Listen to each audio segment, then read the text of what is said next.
horse person has been smoking all night and is shouting through a toilet roll. Wow. That's incredibly specific.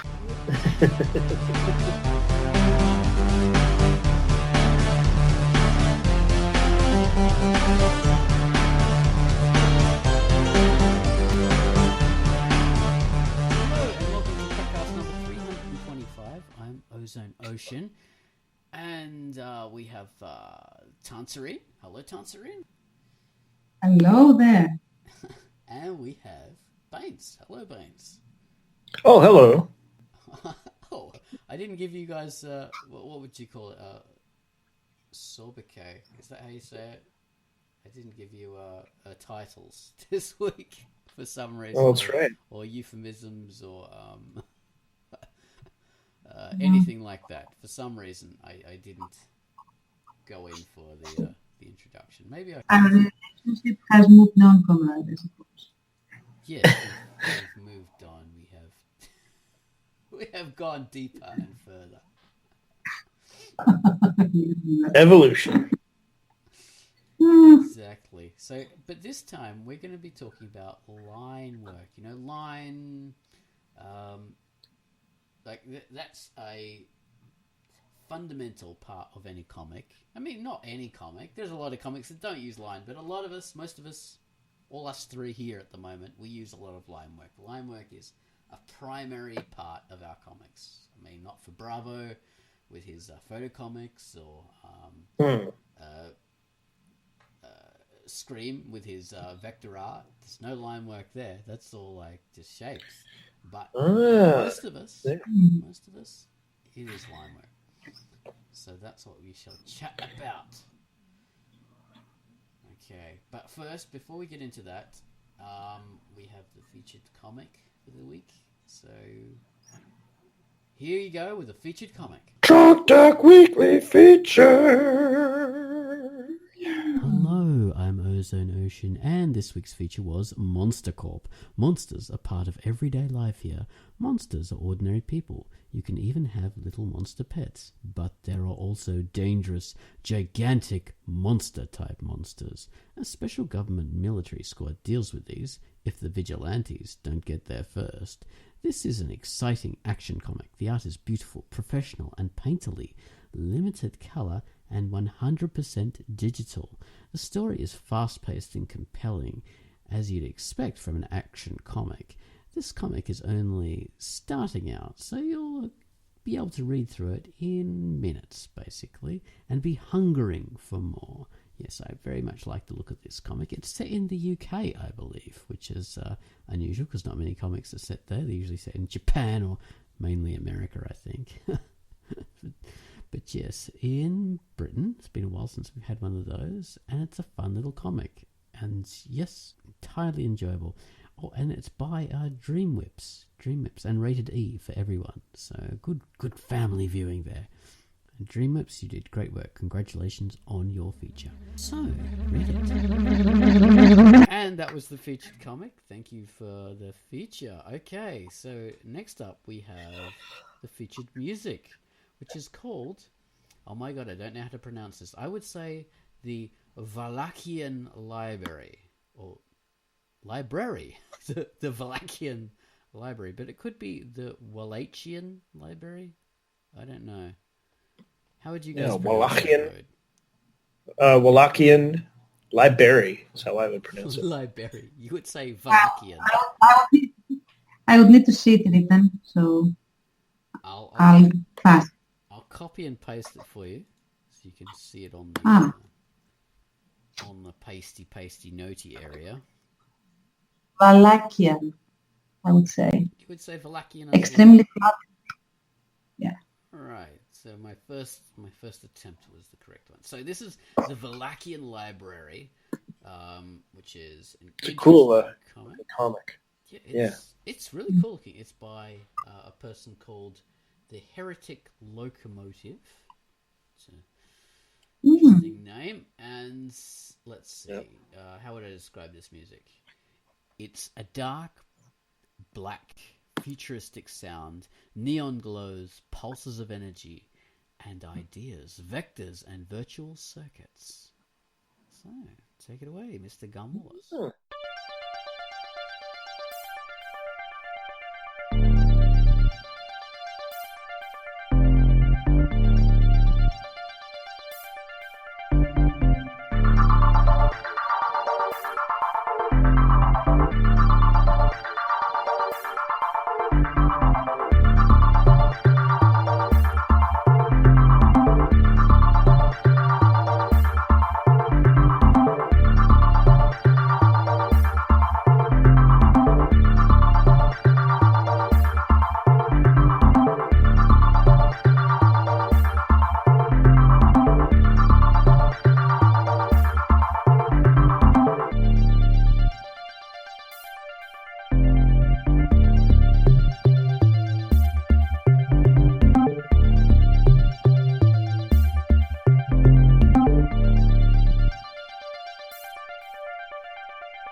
Kind of sounds like that.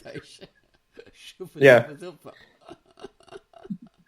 It's sort of, it sounds like a bit like Oxygen. Well, but John Carpenter-ish kind of made me think of some of his soundtracks. Yeah. Oh, you did.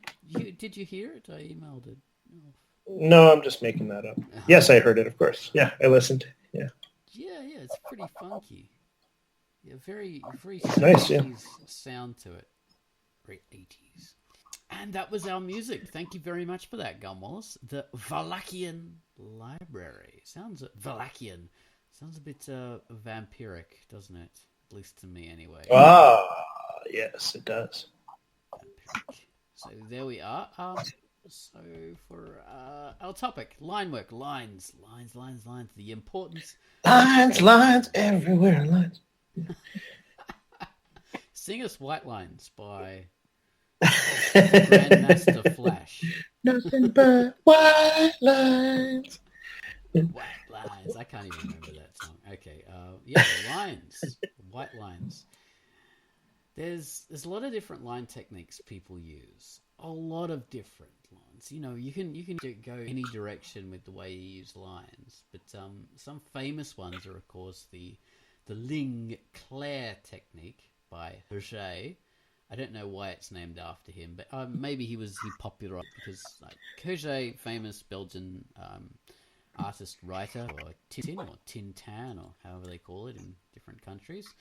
And Clair Lin basically means every line has the same thickness. So no matter what you're drawing, every single line is exactly the same, which you'd think, oh, that sounds pretty logical, but everyone does that. You know, when they start out, maybe they do, I can't remember. But the traditional way of drawing comics is to draw thick lines around your characters and objects that are important, and thinner lines around everything else, and that's the traditional way. But Hergé was famous for the Clair Lin technique, and he had only things outlined.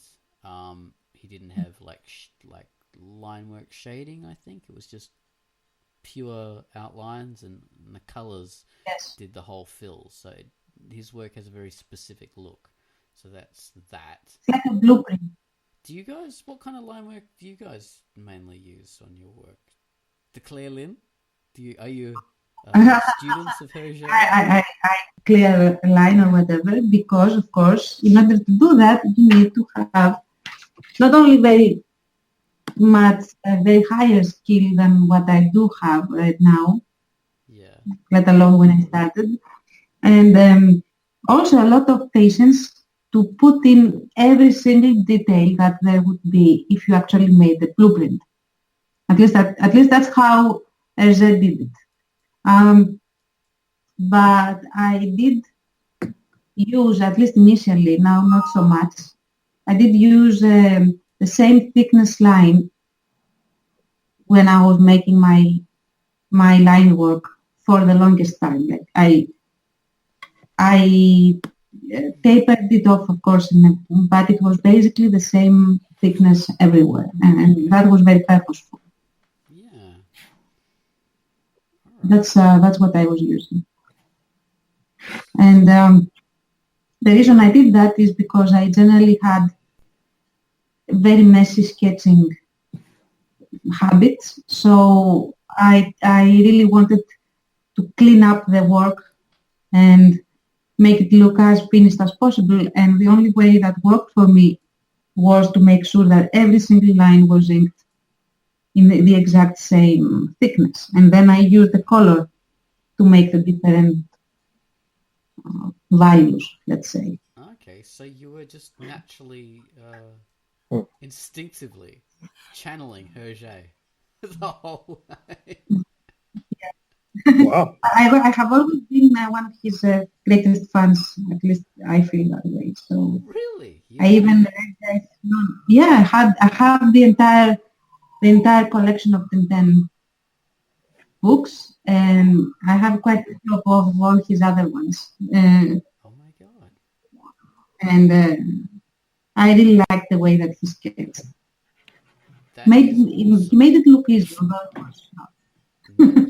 Yeah, he has brilliant artwork, so consistent, which is the thing. You look at the line work and it is amazingly consistent, but his art is amazingly consistent as well. Everything he did, it's totally recognizable. You know, the style is recognizable from a million miles away. Yes.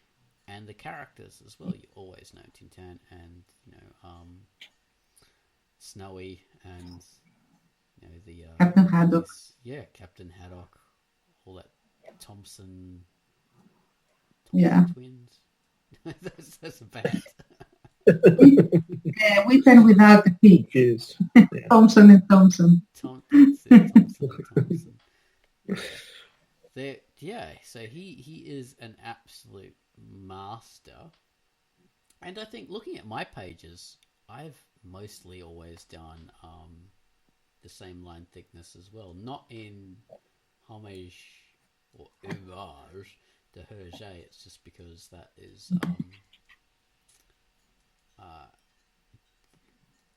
like the way it naturally turned out. But I was trained, like, you know, I did technical drawing in high school, and we were specifically told, you know, thicker lines around the important things and thinner lines around everything else. And when you look at American comics, they mostly do that, although they include a lot of shading and stuff like this. Japanese comics, they really do it with the thicker lines, much thicker and heavier around characters than anything else. And classic artists like Muka, or Musha as I call it. Apparently that's not right. You guys know his work, don't you, with the Art Nouveau? Yeah, I think so. Yeah. No. Oh, I have to find it, a picture, and link you to them. You'll be amazed at the beauty.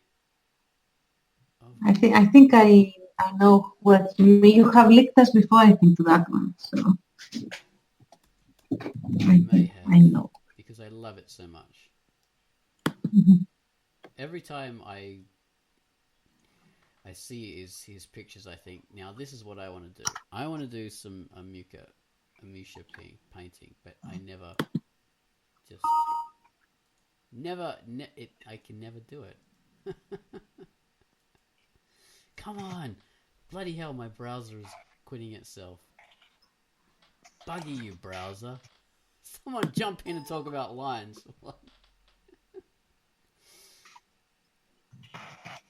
Oh, okay. Jump to Chrome. Well, Chrome.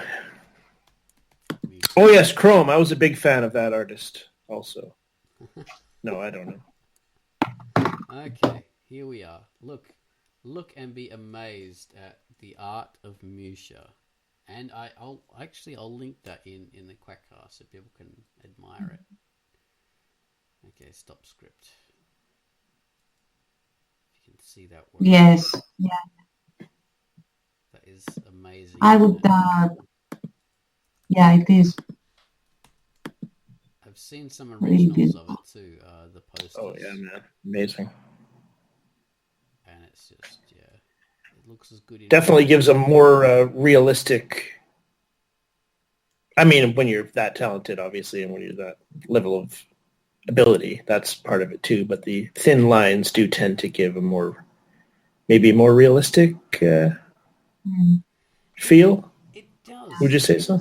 It does. It's funny that because thick lines around an object are very, very contrived and very graphical. They're the furthest thing from realism that you can get, but it does create a more realistic effect. A photo kind of effect, which is strange. Wait, did you say a thick line does that? Okay, I was saying a thin line does that. No, because it's got a thick line around the outside of the figure, like the shape has okay, right. thin lines within. So I think having a thick line around the outside further minimizes the lines within. It makes them look thinner and more diminutive than they would otherwise be. So if she had the line around her outside was as thin as the line around her insides, well then the line on the inside would just look normal. But because the lines on the outside is so thick, it makes everything look more real and less outlined, if that makes sense. Yeah. It feels a little bit like it's glass. Stained glass. Yes, stained glass. Stained glass, yeah. Yeah. It does a little bit. That effect. Extremely expensive stained glass, but yes. I love it. It's so beautiful. So that's a good example of the whole thick line, thin line thing. It can look really good. And of course, in manga, they do that. And you guys saw my latest Pink ETA picture, didn't you? She's in the cockpit, lying back. Oh yeah. So in that, I've been experimenting with the thick line, and to me, doing the thick line, it feels so contrived because when you're doing it, you think you're trying to draw something kind of semi-real or whatever, but the thicker the line you make around it draws more attention to the fact that you're putting a line around something and separating it from its background. You're no longer saying, okay, this is a drawing of a character in a scene. You're sort of saying this character is separated from the scene. This, the whole thing is a drawing. It's not a scene. It's apart from its environment. But what it produces is something it's actually really, really interesting. So it's something I'm going to try and pursue. I'm going to try and do more of that, actually. It's hard to make yourself do it. You're working really well in your Pink ETA page, though. I mean, it didn't make it feel like she was a cutout or something. Instead, it felt a little bit like it was somewhat surreal, like when in a film you have very strong shadows and the character just pops in the frame. Oh, thank you. Yeah. Have you guys ever thought of doing that kind of thing? Like highlighting your figures by stronger line work? Yes. And actually, I am doing it now. I didn't used to do it when I started off in Without Moonlight because I wanted the comic to have a very desaturated feel. Okay. So even my line work was in a grey tone. It wasn't actually black. So interesting. I had though feedback telling me that it made the characters muddy against the background, and they didn't really you couldn't really tell where they started and finished and where the background began. So I dropped that practice and I made their line work consistently more not thicker, but let's say it was more intense, more saturated than that of the background. So now usually I have thinner lines for the background and slightly thicker lines for the characters. And they also have slightly darker color. It's still not absolutely black, but it's almost absolutely black for the characters.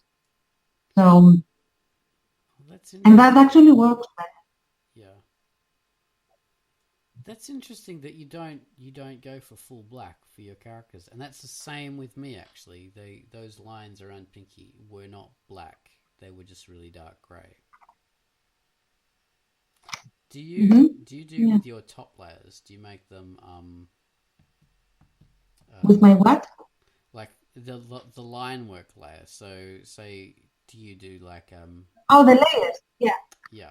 Okay. So for the line work, I will always make the line work the top layer, and I will set it to multiply and draw underneath. That's exactly what I do, but I actually make a sandwich. Like I have, I create a duplicate, and they are all in multiply.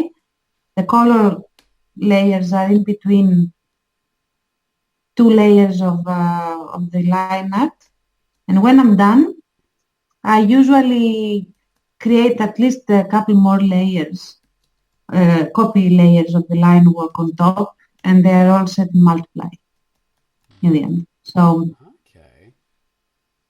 Yeah. So you can have, you can vary the darkness and things like that.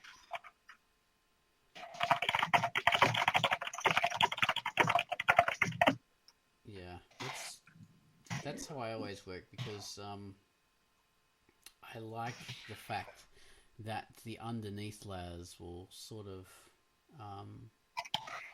blend through with the lines. The colors will the line work is not apart from the colors. That way the line work is part of the colors, so it will always be a darker shade of whatever colors are underneath it. And I've just come to think of that as being necessary, and I save blacks for when I can make the most effect with the blacks. And I think that works a bit better rather than just squandering it on every single line. Yeah, me too. Same for white as well. I very rarely use a pure white. Yeah. Usually it's like for highlights of snow, and not all the highlights of snow. Like the one that is hit, part of the snow that is hit by the sun rays gets the pure white. Yeah. I think. Yeah, especially if you're doing glass or any. Well, we're going off topic there. Line work. So, what about a comic that mainly uses line for everything? They don't use color to differentiate the shapes. They just use line work. So, Hyena Hell's The Hub is a fantastic example of a comic that just uses line for everything.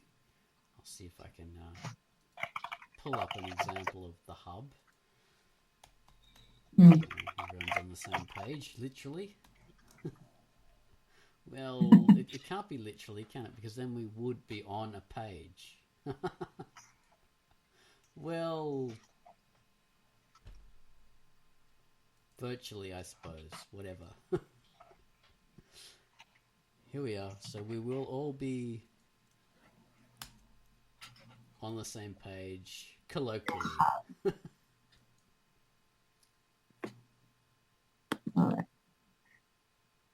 Oh, okay. Yeah. So with that work, that's extremely clear work. So Hyena Hell is like, she has like some areas of full black these days. She didn't used to, but yeah, she paints that in. But most of the shapes and shadows are done with hugely complicated line work. Just massive shading in various tones, various types of shading, all specific to, you know, the particular thing that she's trying to render. Yeah. You know, that's extremely impressive.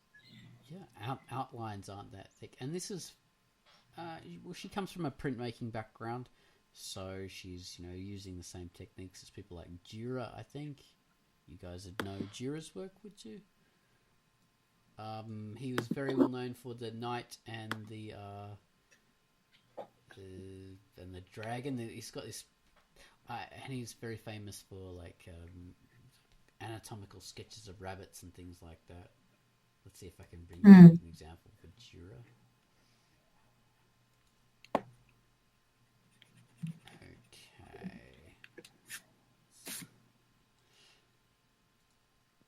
Come on, I need an example. Okay.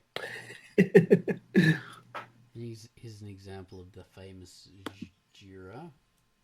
Not the best example, but there's one at least. Ah, yes. An amazing artist he is. And so, yeah, that's the kind of thing she's channeling. Incredibly cool work. Yeah. Because, say, Dürer was someone who did woodblock prints. So he had to create all his form through lines when he was working like... You know, he did watercolor as well and oil painting, but he's famous for those woodblock prints where he had to create all that with very, very complicated line work. And Heine Hell was a printmaker. You know, that's her... was her stock in trade.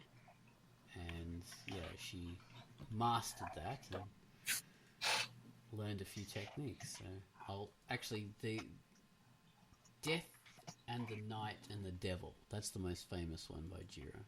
Just give you that, a link to that one. This is a fantastic image. That is line work taken to the absolute extreme. Did you get that one? Just waiting for it to load. Yeah. Yeah, you would have seen that one. That's a extremely famous one.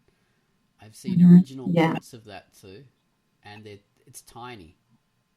All that detail, it's as big as a computer printout page, basically.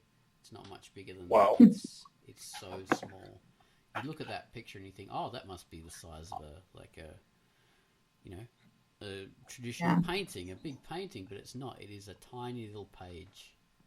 And that was all done in wood too. So the wood would have been incredibly hard. You'd think that something like that, obviously an engraving on metal plate, but no, that's an amazing work. Anyway, yeah, hopefully. Now what I say, he is really using his painting in a sense with his lines, but also with his white spaces. Like they are as much part of his quote-unquote paintbrush as the line itself is. So yeah, very much so.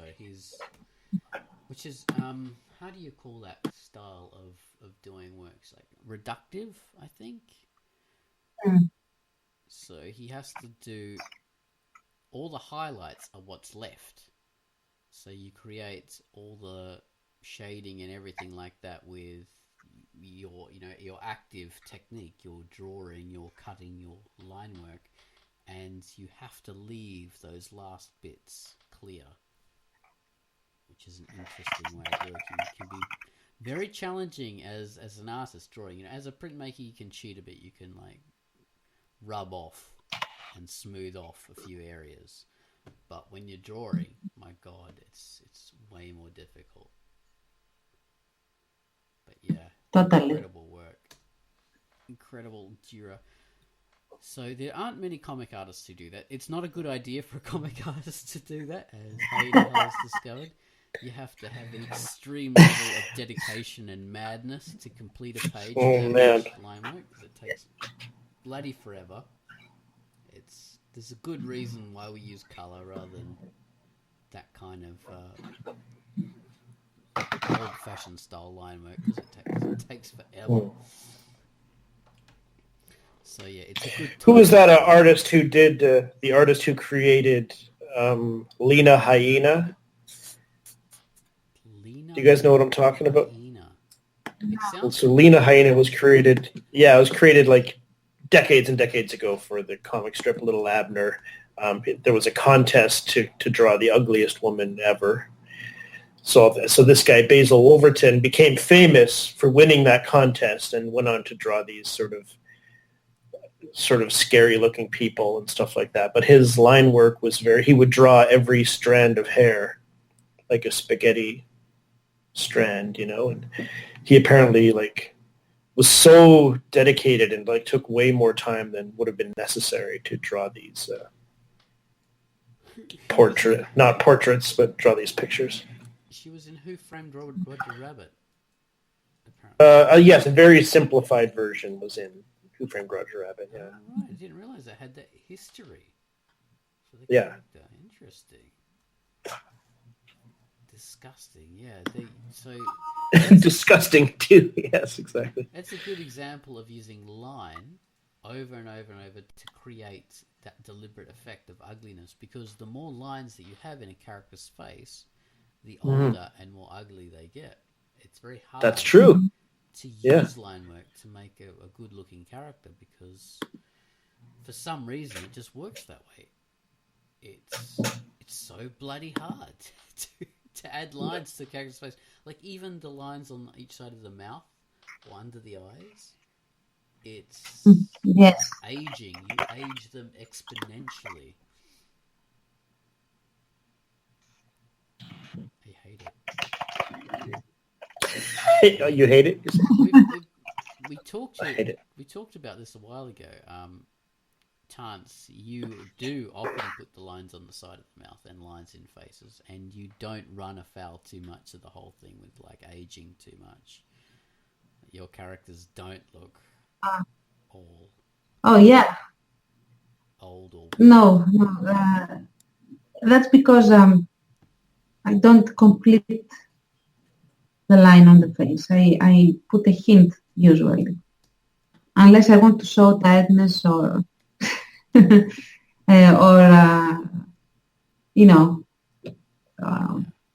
extreme levels of physical strain and stuff like that. So otherwise, especially around the nostrils, I have just a tiny little bit of a hint, and under the eyes only in the very middle, so that it won't look like a wrinkle. Very, very little hint of a line under the eyes. Because usually most of my guys are insomniacs and they have sunken eyes, and so everyone has one of these little. They would too. Yeah, no, but that's very logical. They would do that. Yep. Okay, so let's tackle some other aspects of line work and line. What have I got written in my notes? Okay, American comics. How I've sort of said that they use the dark outlines. They use a lot of black in American comics. That's the main thing. I think in manga even they use grey for their outlines a lot. But American comics are known for using a lot of black shadows, thick black lines. I'm going to bring up some American comics so I can know what I'm talking about, because I'm not really a fan of American comics. I don't look at them that much. Mm-hmm. So I could be projecting. All right, so could be. What's a good American comic to look up? Spider-Man, that's it. The best American comic there is. You have to pick a date as well, though, comics like that because they change massively over the years. Yeah, it's been around for 60, 70, 75 years or something. So I'll look up a recent Maybe not that. Recent Spider-Man, and we can talk about the line work there. Oh, pretty line work, very nice, very lovely. But of course, nothing compared to my stuff. No. It's very clever. There's a lot to talk about, so I'll bring up a page. Let's see. What do you guys think about Spider-Man or just any American comic?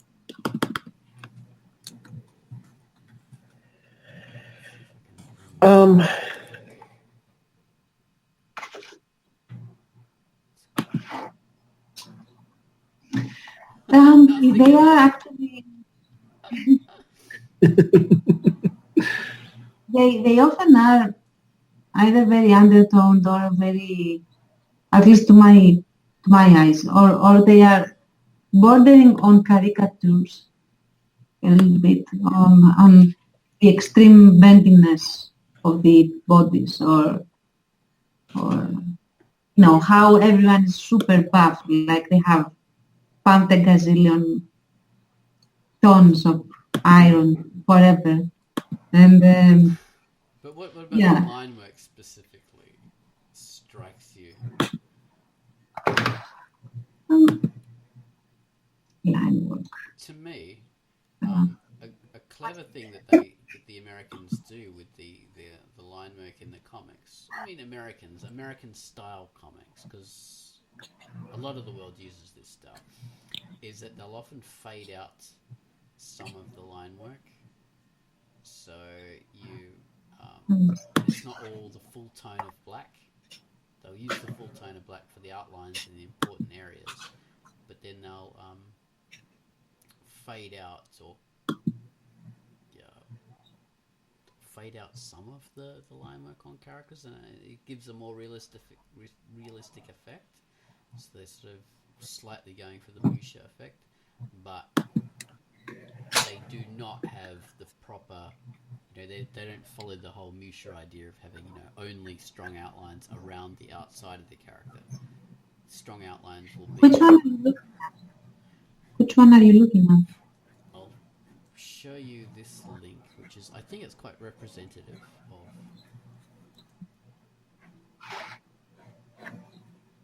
the modern style of Spider-Man. Oh, yeah.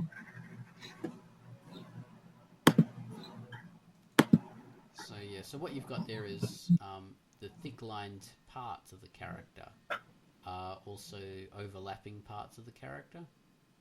So his arm is in front of his legs, for example, and that has the same thickness as the outside of his legs, rather than only having thick line over the parts that protrude from the body. Yeah. Like say. Okay, right. The fist, yeah. So that's where it is. It changes from something like the Musha style. Yeah, the background is in the thinner line work. Yeah, much thinner, but outside shapes have thicker lines, and inner shapes have thinner lines, which is goes with the classic kind of European way of drawing. It's not even American; it is the European classical way. Because you look at architecture artwork from the 18th century or whatever, and that architectural drawings, that all retains the same style. And I was trained that way in high school. I learned how to do technical drawing and stuff, and that's what we were taught to do. So purely classical way of doing things, which is a very good technique, very good skill, because it the internal lines are thinner, so you don't pay as much attention. They don't form the shapes as much. Thicker lines create the illusion of something overlapping or being apart from what it is overlapping. So it's almost a cut-out effect. So it's a great approach to take. Oh my god, these headphones are hurting my damn face. It's so strong. So yeah, that's a good example of an American comic. Baines, you were saying different ages of comic. What would you say is the cheap difference between this, like a Silver Age? Oh man, I wish I was a little more well versed in art and what it looks like and what they're doing. I mean, I don't have the sense of it that you guys have, but I mean, I notice a bigger difference in sort of shading and highlights than there used to be coloring. You said that you guys, like as if I also have bigger education. I lump everybody else together. I lump you both together in the same. You're both the same. We are. You're both talented artists. Yeah, it's not the same person. Between me and Tance, basically. There's none. There's none. Yeah, at all. You're exactly the same. Yeah. So, yeah, looking at the older style of Spider-Man, far more internal lines. They use shading, crude shading, to point out details. I'll give you a link to fantastic cover. Possibly the best Spider-Man cover I've ever seen in my whole life. I don't think I'm Wow. Oh, I'm excited. I don't think I'm overselling it. Oh, Tans. You're so funny. Or Oz, whichever one of you said that. Did that come up? Yeah. Aunt May's in terrible danger, but I can't save her because I am too fat. Wow. Where did that cover come from? I don't know, but whoever did it is my new hero. I love it, especially how Spider-Man's looking down at his stomach. Yeah. It's like, it's your fault, stomach. Damn you. Damn you. You know, he can still big legs. throw his webbing and just grab her from where he's standing. It's not like he had struck. He's too fat. Yeah. He's too fat. His wrist is fat. This is a what if from the looks of it. He hasn't even got any crotch. His That's right. Is it disappeared under his belly. Stuff is hanging below. Yeah. Exactly. Covering up. Gigantic legs. But you see there, the style of line, even the way they've done backgrounds, simple grids for the buildings. There's not too much difference between the thickness of the outlines and internal lines of shapes. So it doesn't have that same realism as the later work does. Everything's flatter looking. So that shows you the importance of using varied thickness of line work. Also that the crude shading they've used for his internal musculature actually, I think, looks a little better in some ways because he's not so muscular with every single muscle absolutely defined. So in that way it's better, but yeah, in other ways it's more crude and simple. But still, it's an interesting lesson in how to use lines. Okay, I'll bring up something else rather than just Spider-Man. Captain America maybe there. Yeah, this is another great example. I'll save the image and then I'll send you guys the link. Another fantastic example of the importance of line work. Of course, the shading in this one, well, not shading, but the tone work, the color work is very simplified. There's some gradients, but because the line work is all the same thickness, it looks so flat and so simple. I still get the Spider-Man is fat thing. Really?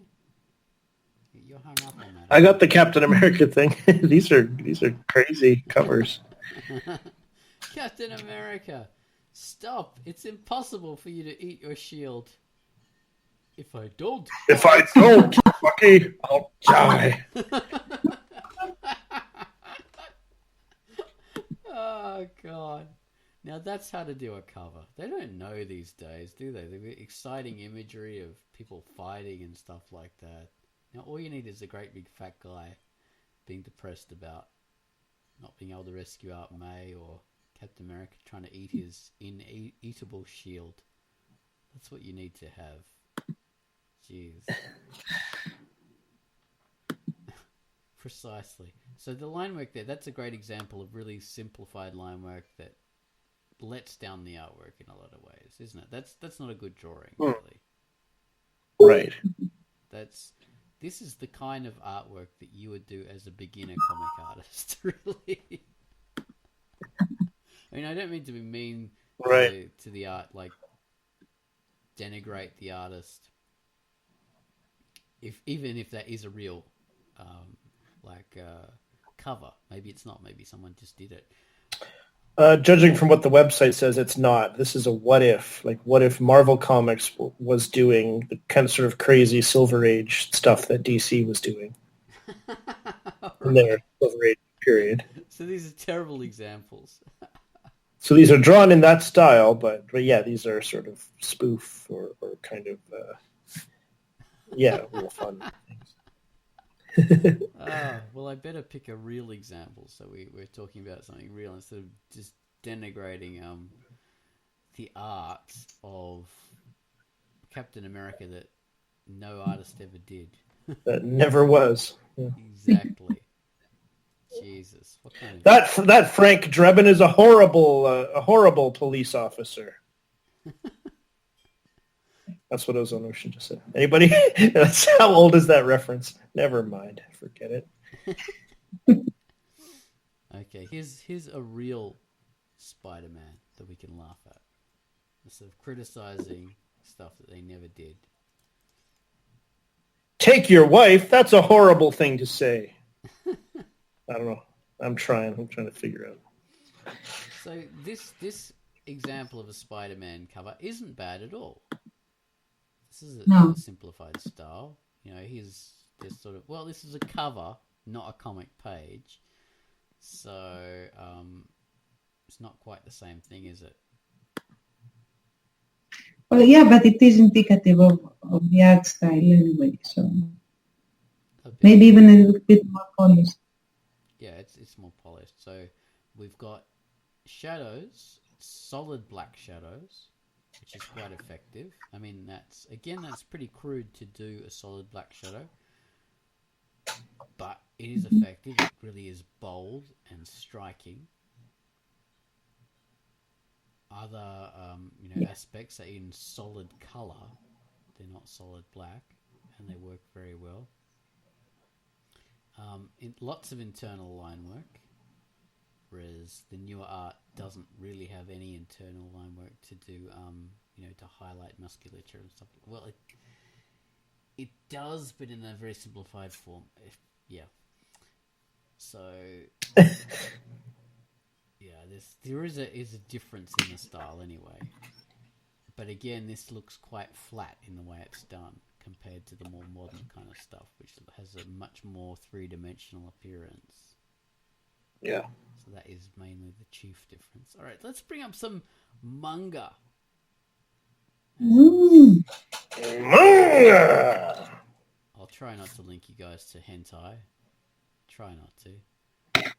Okay, manga. Oh, Ghost in the Shell. That's probably the best manga. That's best 80s manga though. Yeah, it's the best there is ever. I haven't read From the 80s. any manga for years. Okay, Ghost in the Shell, Arise. God, who would read that rubbish?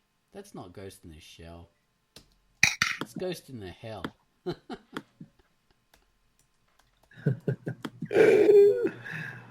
Shit. Okay, I'm going to bring up some real Ghost in the Shell. None of that crappy Arise. Okay, I can't find any Ghost in the Shell, so I'm going to bring up Appleseed instead. Okay. Give you a link. There you go. Appleseed.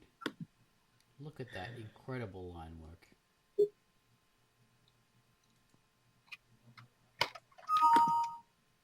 Wow. That's see, in his style of artwork, he hasn't given it a thick outline on the outside. Really, he has given some things a thicker outline to highlight them. Like armor plates and things like that. But mostly, he seems to use the Lynn Clear effect really in a lot of his artwork. Shapes. Yeah. Yeah, but he also uses like gradients of gray instead of patterns. Yeah. Shapes are picked out with gradients and some black solid parts for shadows. Like he'll use black solid parts and a hell of a lot of gradients. But his line work is very thin and it works beautifully. So, wow. There you go, the master. The best manga artist ever. Have you guys got any recommendations for manga artists? Come on. Okay. The one that drew Monster, Naoki Urasawa. Okay, Monster.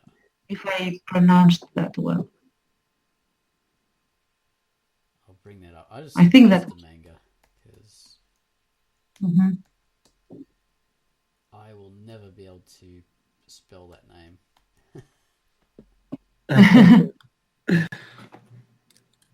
All right. Has he got any black and white work? Yeah. Jesus, I wrote anime for some reason. I'm an idiot. Okay. Monster manga. Nice. It's nice work, but then compared to Masamune Shiro, it's so this guy has used more illustrative kind of style of work, more pencil rather than strong inks. I think is that accurate to say?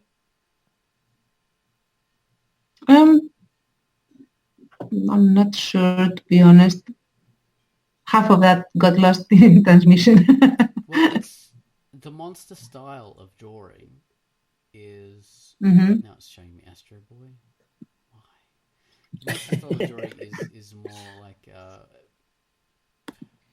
pencil sketch, pencil drawing. It's that kind of effect. So you have maybe that's not representative of all his style. Well, okay. It has this rougher look in a sense, and I think he often sort of doesn't fully complete the shape that he's sketching. Yeah. Although that looks, he looks very detailed though, anyway. Look at this in general. Okay. Like,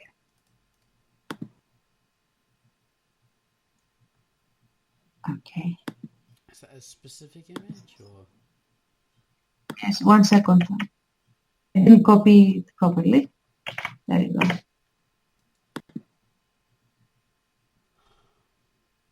Okay. This poor person with a gun aimed at his head. I'll save the image. So here's his complex shading to bring up the character, to bring out the shapes. And yeah, just simplified drawing style for face. He hasn't even outlined the eyes. He's just given like an underline to the eye and the lid and the pupil, and that's all he's given it. Noses are just nostrils. Still, you know what it is. It's suggested really well. So this is very, very... I'm looking at various images from this artist, and like the facial expressions are really amazing. Yeah. I don't know how you would connect that to the line work exactly, but it's really like the really specific kind of facial expressions that really pulls you in. Like this, for example. Here, these are like panels, like half a page. Yeah. So, okay, come on, show me the messages. Okay, come on, load. Yeah. It's very, very simplified work, but it's still quite effective. And okay, Visceral, I would say. he uses strong outlines around his various parts and thinner line work within. But he doesn't, as you say, he doesn't complete the line work, which is interesting. So what's his name again? Naoki Urasawa, I think. Naoki Urasawa. Yes. I'll copy paste his name and pronounce it how you want. There it is. Okay, write that down. Monster. What about you, Bones? What is a comic artist or any kind of an artist who's very good at line work? Oh, well, I was going to say the only manga artist I really know by name is Junji Ito, who does those horror mangas. Oh my God, those are... It's kind of disturbing, yeah. Fascinatingly freakish, though. Like manga creepypastas. Yes, very much so. Who's the artist I really like his ink drawings? I think he did Strangers in Paradise, I think was his big comic. I was about to say Tony Hendra, but that's not it. I think that's an actor. Tony Hale? No, that's an actor too. Oh my God, those are horrific. Jeez. Okay, so I'm going to have a look closely. It reminds me very much of Pit Face's kind of horror work.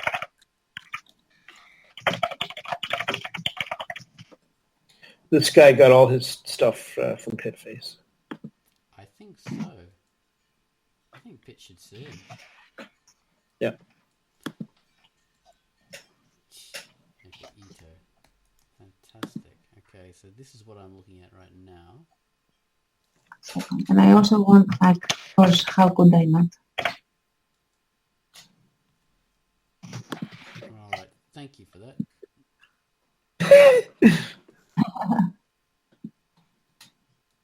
Now I can write the fellow's name. So in this particular picture, he's done this horrific, like woman, but it's all line work. It's all just simple lines, but he's constructed it. He's joined these lines together up to create this horrific woman that's, you know, a vision of hell, basically. It's just so horrific. But it's just all simple lines. It's so effective.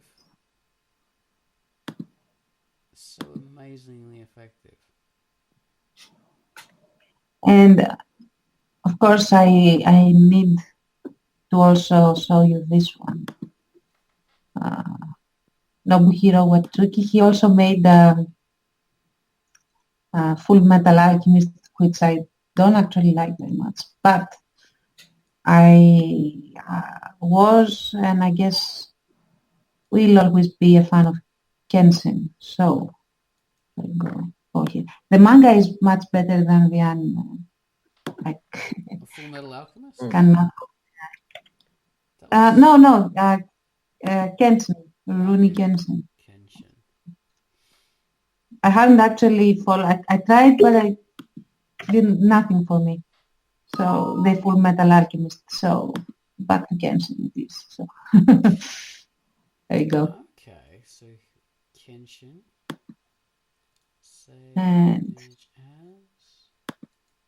And this displays well the line work style that he uses.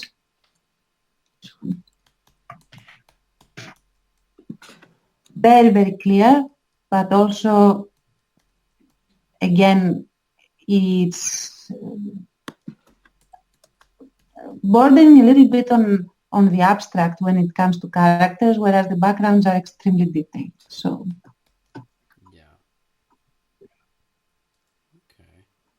Yeah, I was just looking at that. Yes, incredible. She, I think is a woman or a man? Because you said Full Metal Alchemist. I think it's a man. A woman does Full Metal Alchemist. Let's find out. Really? I may have been mistaken. Maybe it's not the same author. If it's a woman, that explains it. That explains a lot.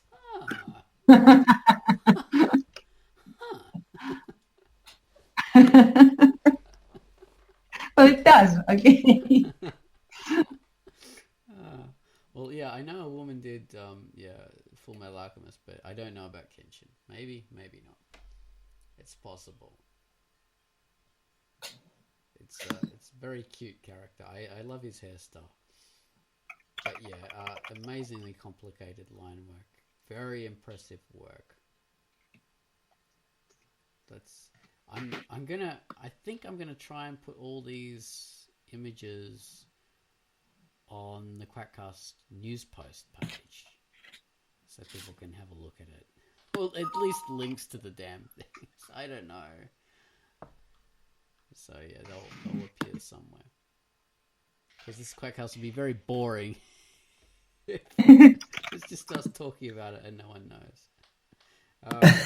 Well, I think that's about the end of about the hour, and we've had a good chat about line work.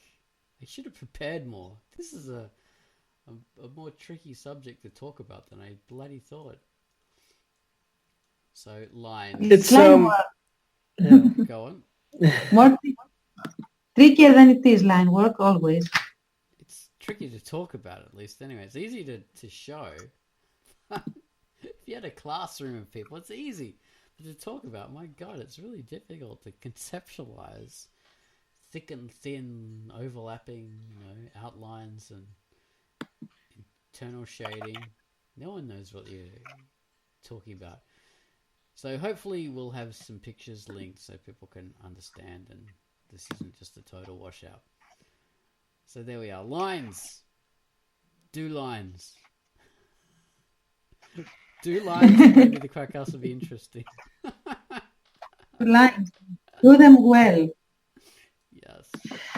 All right. So there we are. Thank you, guys. Thank you, Baines and Tance, for talking about lines with me. Thank you. Thank you. Thank you.